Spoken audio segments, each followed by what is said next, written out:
All right, lesson number 5. I know I'm going really fast, guys, and don't worry, you can get this at the end, I promise. I feel like people are a victim of their calendars. Oh, I got to do what my calendar says.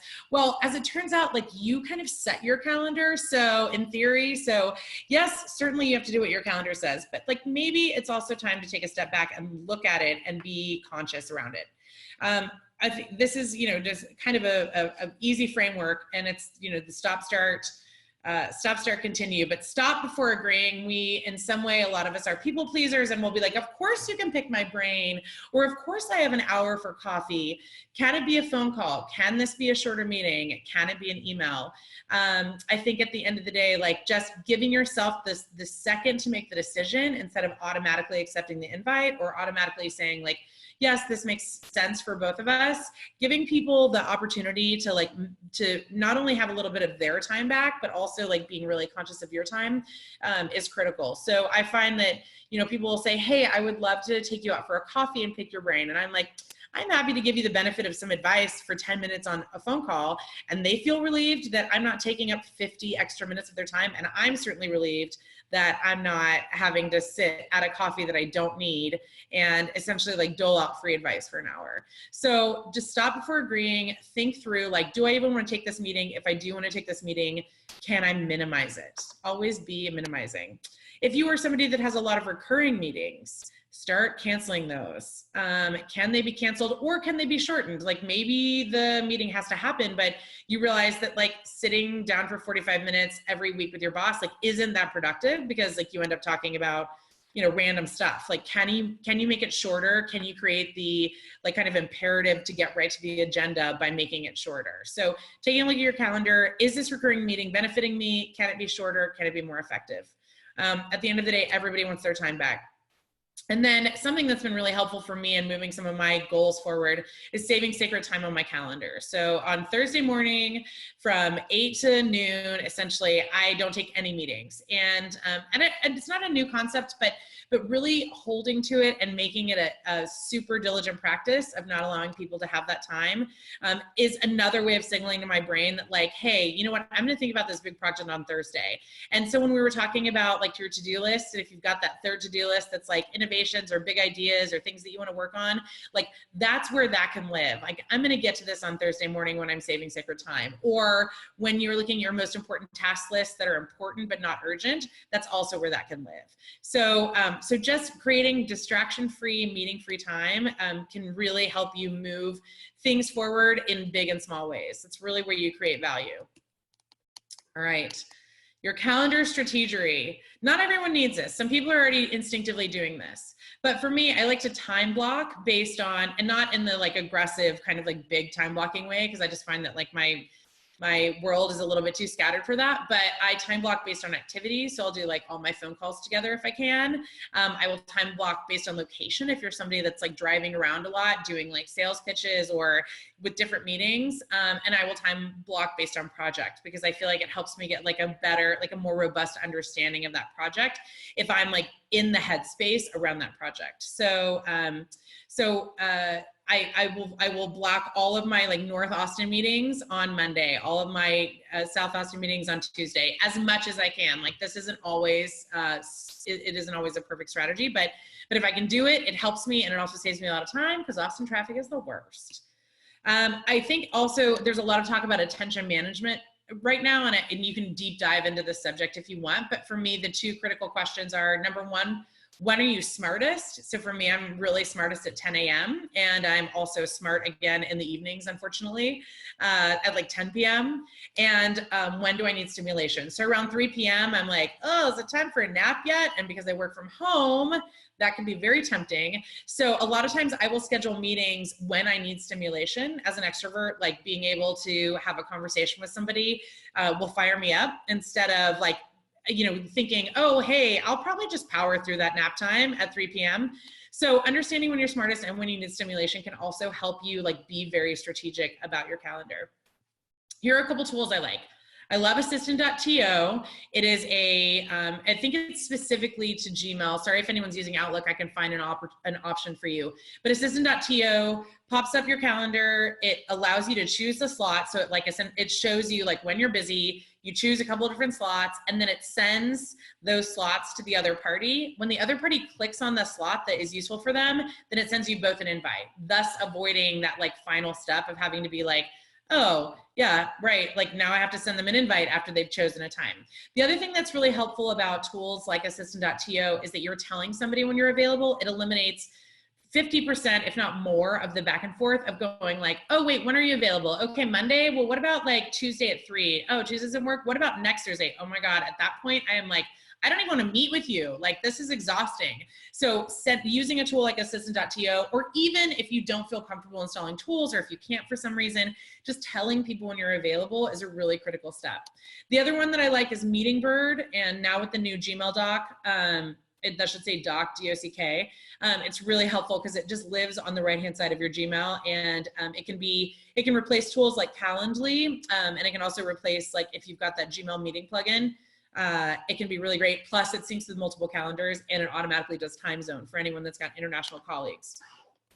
Oh, and if you're on Zoom, like we are now, it's got like a Zoom plugin. All right. I know that you probably heard this 1,000 times, so I'm going to say it just like every productivity person ever, but your inbox is not your to-do list. And this is why. It's because your inbox is a place where you're reacting to somebody else. Like that feels like a constant kind of theme in the productivity space. It's like, if you are reacting to what somebody else wants, unless that person is like your boss, then you are not creating, innovating, building. You're not creating value for your product or yourself or your company. And so I always like to do this little like inbox task list versus real task list comparison, you know, and you find yourself like responding to an email, responding to an email, responding to an email. And your real task list, if you were looking at your most important tasks, is that you need to create pitch messaging, that you need to follow up on that phone call from like last week, that you need to set team milestones.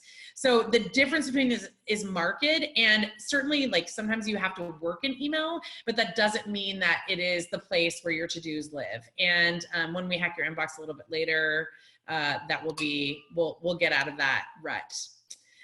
There's also a place and time for email. Limit your email checking time is not a revolutionary idea, but there's a tool I really like called Boomerang. You guys may have used it before. It's free. There's an Outlook and a Gmail version, and you can choose to pause your inbox. So you can say like, don't give me any new emails for the next like hour, for the next 2 hours, whatever you want. And you can also set exceptions. So if like somebody's important is emailing and you want it to get through, they can. But inbox pause is really critical. And you can have that, you know, with, there's a inbox pause plugin specifically, or just the whole Boomerang suite, which I would recommend. You know, our brains love the ping of a new email coming in. So just don't give it that option. Setting a response expectation, I think has been really helpful for me. If you are always the person that responds in 10 seconds, you're always going to be the person that people come to in an emergency.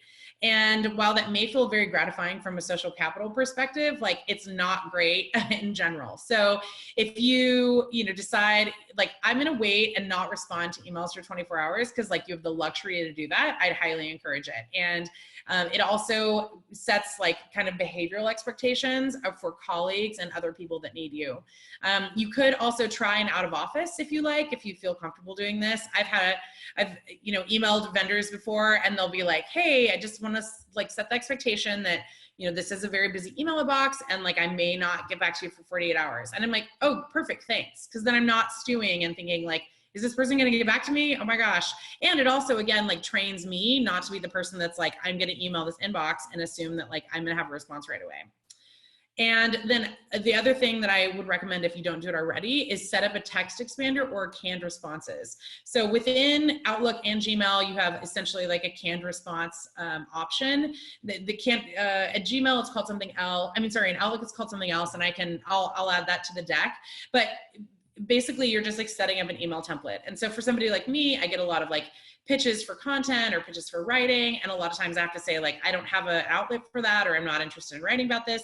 And so like, I have a canned response that's just like, click, click, done. Instead of, dear so-and-so, thank you so much for your inquiry, blah, blah, blah, blah, blah. Now, a lot of folks use like Google Docs or something for that, I would argue that that is even less efficient than using a canned response, because you have to go like open the doc, copy, paste it in, send it out. So if you can do a canned response or using a text expander, it will save you so many keystrokes. I've got a text linked here, and then, oh, the Outlook one is called Quick Parts, and it's super easy and magical, and you should never type anything twice if you can avoid it. All right. I know this is not news, but for some people it might be news. Email is actually a communication tool. So when you're looking at your email, are you communicating? Is this email useful or actionable? Am I moving something forward? You know, if you can get in the habit of thinking about this whenever you look at your email and being like, oh, do I really need to send this like one-liner thank you? Probably not. No one needs that email. Like, all right, I got it, because that's how email works. Like, it gets delivered. So is it useful? Is it actionable? Am I moving something forward? If the answer to those is no, don't send the email. I always think, like, can it be shorter? Brevity is beautiful. Nobody wants your long rambling email. And in fact, like, it is counterproductive to the action you're trying to take. Put the ask in the first sentence. You know, like, I want this from you. Also, here's all my justifications. Write a meaningful subject line. That's not a huge surprise, but I feel like when I dig through my inbox, like, the things that get priority are the things that look in the subject line are indicating to my brain that, like, there is an action to be taken, or it is like something that I can like essentially attach to, like a hey there, or a about that thing, or a follow-up in the subject line is not actually helpful.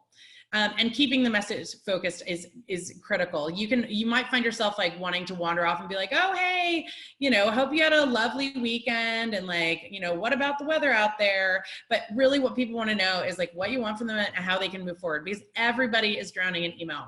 And then last, include links or outside sources if you cite them. So if you're like, hey, like, where are we on this like project doc, blah, blah, blah, blah. Like, I always link that project doc. It just is like kind, and it keeps that person from getting lost in like a click hole of distraction. So like, oh, I guess I should go to Google Drive and find that project doc. Oh, I can't find that project doc. Oh, but what about this doc? And then like they never get back to you. So make it easy for people to respond to you by attaching or linking or whatever the outside source is.